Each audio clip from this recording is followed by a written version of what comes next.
For 12 long years, my family erased me from their lives. No calls, no messages, no visits. They pretended I didn't exist. But when I finally built my dream mansion on the hill and became someone they could no longer ignore, they showed up at my gate, dressed in fake smiles and greed in their eyes. What they didn't know was that I had been waiting for this day, and I had a plan that would leave them speechless. Before we begin, make sure to like, subscribe, hit the bell icon, and share your thoughts in the comments below. It really helps the channel grow and keeps stories like this coming your way.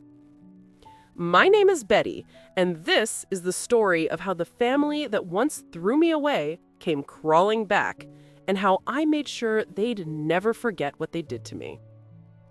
I grew up in a family that worshipped appearances. My parents, both successful in their own right, cared more about reputation than love. My older brother, Stephen, was the golden child, the perfect son who could do no wrong. Me? I was the reminder that perfection didn't exist. I wasn't rebellious or careless. I just refused to let them control every aspect of my life. When I turned 21, I made a decision that changed everything. I fell in love with a man named Daniel. He wasn't rich, not in their standards. He was kind, humble, and hardworking. But in their eyes, that wasn't enough. They told me if I married him, I would no longer be part of the family. I thought they were bluffing, but they weren't. On the day of our wedding, not a single member of my family showed up. My mom didn't even return my calls. My brother sent a text that said, "You made your choice. Don't come back when it fails." That was the last I heard from them for 12 long years. Daniel and I built a quiet, beautiful life together. We worked night and day to create our own company, a small startup that grew faster than anyone expected. We invested wisely, expanded, and within 10 years, our company became one of the top in the region. We sold it for millions. When Daniel passed away unexpectedly 2 years ago, my world fell apart. But I promised myself I would live the life we dreamed of. I bought a stunning mansion overlooking the ocean, a symbol of every battle I fought alone. For the first time, I felt proud, free, at peace. Until one sunny morning, the gates of my mansion buzzed. My housekeeper called out, "Ma'am, there's a family here claiming to know you." I checked the security feed, and my heart almost stopped. Standing there were my parents, my brother Stephen, his wife, and their teenage children. They were smiling like they had just arrived at a family reunion. I didn't open the gate immediately. I watched them from the screen as my mother adjusted her pearls, looking around with disapproval, while my brother shaded his eyes to stare at the house. My mansion, the one they never thought I could own, reflected perfectly in their shocked eyes. Finally, I opened the intercom and said, "What do you want?" "Betty, sweetheart," my mom said with the same fake warmth she used when reporters were around. "We've missed you. It's been too long." I almost laughed. 12 years, too long. My father added, "We heard about Daniel. We're sorry. We just thought maybe it's time to reconnect." I didn't answer, so my brother spoke up. "Look, Betty, we've all made mistakes, but maybe we can start over. We could come in, talk things through." Something inside me wanted to scream. These were the people who turned their backs on me when I needed them most, who acted like I didn't exist. And now, because they saw wealth and power, they suddenly cared. I let them in, not because I forgave them, but because I wanted to see how far they'd go. They stepped inside like they owned the place. My mother looked around and said, "It's nice. A bit too modern for my taste, but lovely." Stephen whistled and asked, "So, how much did this set you back? Must be, what, 6, 7 million? I smiled. Close. As we sat in the living room, my mom leaned forward and took my hand. "Honey, your brother has been having a tough time with his business lately. We were wondering maybe you could help him. Just a small investment." There it was. The real reason they came. I leaned back, letting her words hang in the air. You haven't spoken to me in 12 years, not one phone call. But now you're here for money? Betty, don't make it sound ugly, she said quickly. We're family. Were we family when I got married and you didn't come? I asked. Were we family when I begged you to visit me in the hospital after Daniel's accident and you ignored me? My father shifted uncomfortably. You chose this path. You can't blame us for... I can blame you for pretending to care now, I cut him off. The room fell silent. My brother's wife looked away. My mother sighed dramatically and said, Fine, we made mistakes, but we're trying to fix them. I smiled again, that calm, sharp smile that always scared Stephen when we were kids. Then fix them somewhere else. You're not welcome here. My mother stood up, shocked. Betty, you can't mean that. Oh, I do. This house isn't open to people who closed their hearts to me years ago. My father tried to reason, You're being emotional. Let's just talk. But before he could finish, I stood up and said, The conversation's over. You can see yourselves out. They didn't move. My brother muttered, You'll regret this, Betty. I tilted my head. No, Stephen. For the first time, I won't. They left in silence. But that wasn't the end. Not even close. That night, as I sat by the fire, sipping tea, my phone buzzed. It was a message from my mother. You've changed, Betty. You think money makes you powerful, but family will always be family. We'll see you soon. Her words chilled me. It didn't sound like a warning. It sounded like a promise. And she was right. I would see them again, much sooner than I thought. Because 2 days later, I woke up to find something strange. The gate camera showed my brother's car parked outside at 3 a.m., engine off, lights out. He wasn't alone. I didn't know it then, but what happened that night would change everything, and finally show me how far my family would go for what they thought they deserved. That night, I barely slept.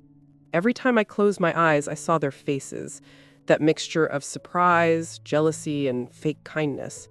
My family had always been good at pretending, but this time I saw through every mask. Still, that message from my mother haunted me. We'll see you soon. It didn't sound like something a loving mother would say. It sounded like a warning. And the next morning, I woke up early, sunlight spilling into my bedroom through the wide glass windows. I made my coffee and sat on the balcony overlooking the ocean. The air felt too calm, almost heavy with something unspoken. As I scrolled through my phone, I noticed something strange. My security system app showed motion alerts from the night before, around 3:12 a.m. The camera feed clearly showed my brother's car parked outside the gate, lights off, but when I zoomed in, I could see 2 figures stepping out, one of them holding something that looked like a flashlight. They stood there for a few minutes, talking, then got back in and drove away. I didn't know what they were planning, but I had a feeling this wasn't over. I called my security company and had the system upgraded that very morning. New cameras, motion sensors, and a private guard posted at the entrance. The guard's name was Evan, a quiet man with a firm presence. I told him everything that happened, and he promised he'd keep an eye out for anything unusual. Later that day, I received an unknown number. I hesitated, but answered. Betty! Finally! Said a voice I recognized instantly. My brother, Stephen. I didn't answer your texts. I didn't see a reason to, I replied flatly. Look, I think we got off on the wrong foot. Mom's just emotional. We were hoping to come by again today. Maybe make things right. Make things right or make a deal? I asked. There was silence on the other end before he said, You've really changed. No, I said softly. I just stopped being your target. He hung up. That was the last call I got that day, until evening when the next twist came. I was in the middle of dinner when the housekeeper, Maria, came running to the dining room, her face pale. Ma'am, there's a man outside claiming to be from the city office. He says he needs to check your property papers, something about ownership review. My fork froze in midair. At this hour? I asked. She nodded. I walked to the door and found a man in a dark jacket holding a clipboard. He smiled politely and said, Good evening, ma'am. We're doing a property verification, routine process. I asked for his ID, and he flashed something too quickly. That's when I noticed his shoes. Expensive Italian leather, just like the kind my brother always wore. "I'll have my lawyer contact your office," I said. "Come back in the morning if this is official." The man's smile faded. He mumbled something and walked away toward a black SUV parked down the street.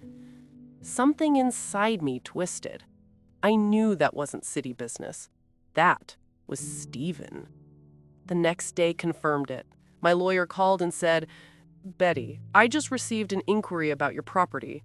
Someone filed a claim saying you acquired it illegally. They're asking for documentation." I was stunned. "What? That's absurd!" He sighed. "I know. Don't worry. Your documents are airtight. But I need to ask, do you have any family who might want to cause you trouble?" I almost laughed. "You have no idea." It was all clear now. They weren't just back to reconnect.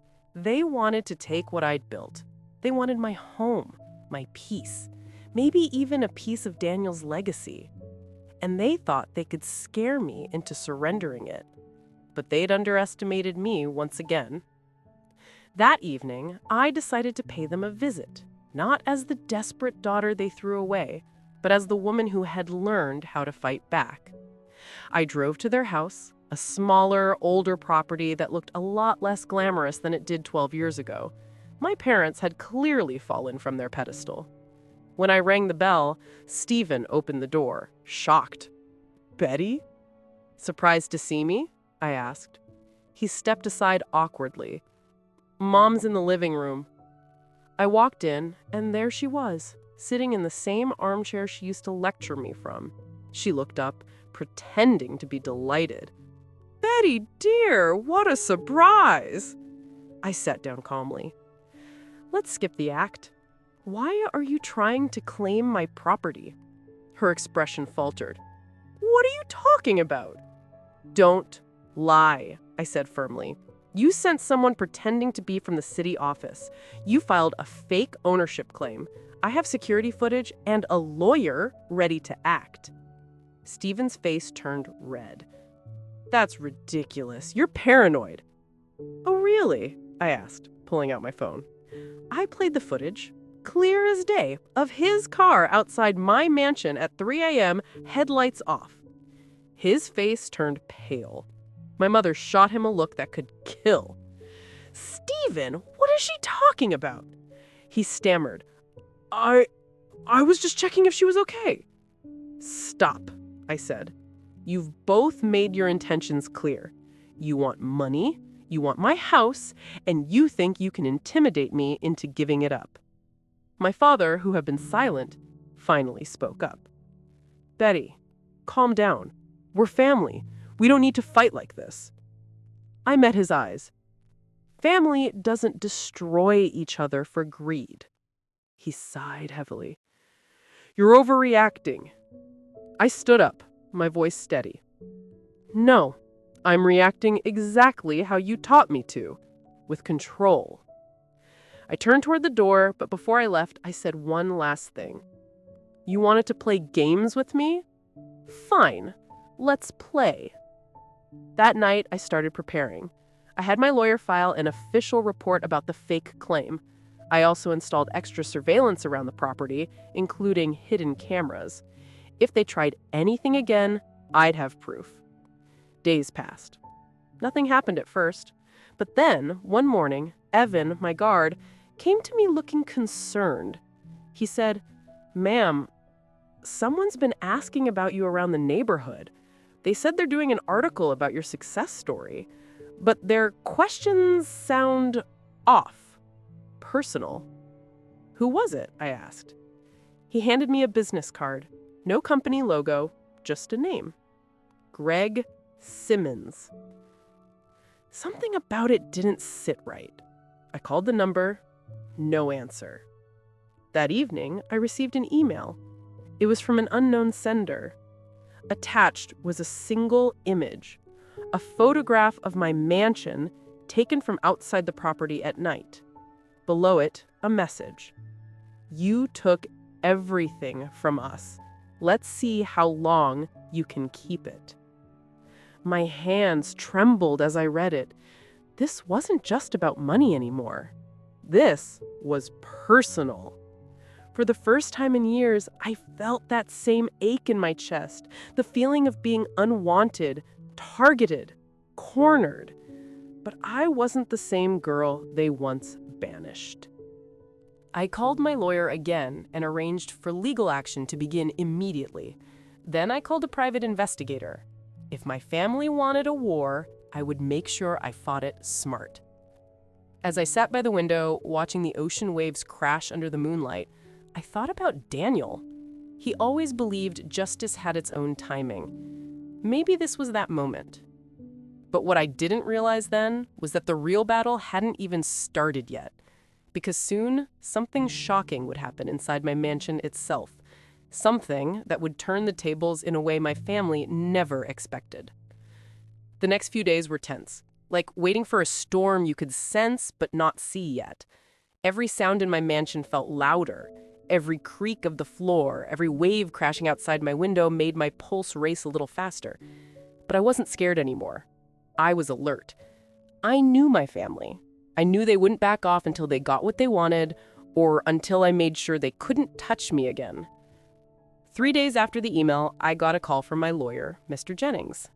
"Betty," he said, his voice firm, "the claim your family filed has officially been dismissed. The court reviewed the documents and declared your ownership completely legitimate. But there's something else you should know." "What is it?" I asked, gripping my phone tighter. "They didn't file the claim under their names. They used a shell company. The listed owner? Greg Simmons." I froze. Greg Simmons? Yes. Ring a bell? It did. That was the name on the fake journalist's card. I felt my stomach twist. They were using other people to hide their tracks. My family was getting smarter, or at least trying to. "Thank you, Mr. Jennings," I said, forcing a calm tone. "Keep digging. If this man's connected to them, I want proof." After hanging up, I walked to my office and pulled open a drawer filled with old letters, the ones my family had sent me years ago, before cutting me off. It was strange how the handwriting on one of those old envelopes looked familiar, just like the writing on the note that came with that threatening email. The loops, the slant, they matched perfectly. It wasn't Greg Simmons who wrote it. It was my mother. I sat back in my chair, breathing deeply. So this was her doing. My own mother was orchestrating this. She had always been manipulative, the kind of woman who could smile while destroying you in the same breath. When they banned me from the family 12 years ago, she was the one who said, "You made your bed, now lie in it." But this time, I wasn't the same woman. That night, I decided to set a trap, one that would expose every lie they were trying to hide behind. I contacted my private investigator, Nathan, and told him to dig into Greg Simmons. Within a day, he sent me everything I needed.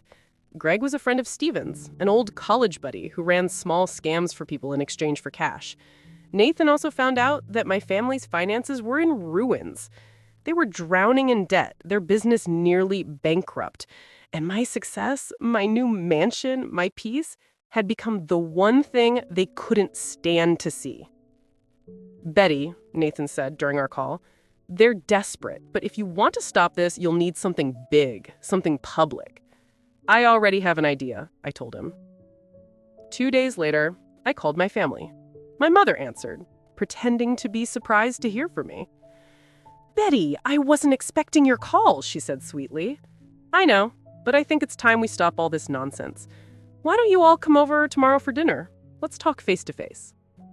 There was a pause. Then she said, "That sounds lovely." When I hung up, I smiled to myself, because what they didn't know was that Nathan would be there too. Hidden cameras would record everything. This time, I wouldn't just defend myself. I'd let them expose themselves. The next evening, I set the table in the grand dining room. Golden light from the chandelier glimmered over the dishes. I made everything look perfect. just how my mother liked it. At 7 sharp, the doorbell rang. My heart thudded as I opened it to see my parents and Stephen standing there, dressed as if they were visiting royalty. "Betty, darling," my mother said, stepping inside. Her perfume filled the room, the same scent I remembered from my childhood, sweet but suffocating. Stephen gave me a half smile. "Nice place," he muttered, glancing around like he was already imagining himself living there. Dinner started politely enough. My mother asked about my work, my father talked about forgiving old wounds, and Stephen stayed unusually quiet. But I could feel the tension under every word. Finally, halfway through the meal, I put down my fork and said, "So, when were you going to tell me about Greg Simmons?" My mother froze. "Who?" "Don't do that," I said calmly. "He's the man you hired to file the property claim under a fake name. The man who sent me threatening emails. The man who was paid from your bank account." Her smile faltered. "You're mistaken, Betty." I leaned forward slightly. "Am I? Because I have copies of the transactions, and I have recordings, including one of Stephen outside my gate at 3 a.m. Stephen's jaw tightened. "You had me followed?" "No," I said calmly. "He made it too easy." My father slammed his hand on the table. "Enough! We came here to talk, not to be accused like criminals." I met his glare. "You are criminals if you're trying to steal what's mine." The room fell silent. My mother's face hardened. Gone was the act. No more sweetness, no more fake concern. "You think you're better than us now?" she hissed. "Living in this palace, acting like you're royalty?" "I think," I said slowly, "that I learned what real dignity looks like, and it's not begging or lying." She laughed bitterly. "You wouldn't even have this life if we hadn't raised you." "Oh, you mean the life you threw away when you banned me?" I asked. 12 years ago, remember? When I was at my lowest and you said I was an embarrassment to the family?" Stephen muttered, "We were just trying to teach you a lesson." I looked at him sharply. "And now it's my turn to teach you one." I stood up and clapped twice. Nathan entered from the hallway with a small recording device. My family's faces went pale. "What is this?" my father barked. "Insurance. These cameras have been recording since the moment you arrived. Every word, every lie, every threat. You wanted to ruin my life again, but this time I have evidence." My mother stood up, her voice shaking with fury. "You wouldn't dare." "Oh, I would. And I already have. The recordings are backed up to the cloud and sent to my lawyer. If anything happens to me, if another false claim appears, if I so much as get another email, he'll release everything to the authorities." They stared at me in stunned silence. "Now," I continued, my voice steady, "you can either walk out of this house and never contact me again, or face legal consequences for fraud and harassment." For a moment, nobody moved. Then my father stood up slowly and said, "Let's go." His voice was cold, defeated. Stephen didn't even look at me as they walked out, but my mother paused at the door. She turned to me, eyes burning. "You'll regret this, Betty." I met her gaze. "No, Mom. For once, you will." When the door closed behind them, I felt the weight of 12 years finally lift. The silence in that moment wasn't painful, it was peaceful. Nathan smiled faintly. "You handled that perfectly." "Thank you," I said, exhaling deeply. "It's over now." He nodded. "You sure?" I looked out the window at the moonlit ocean.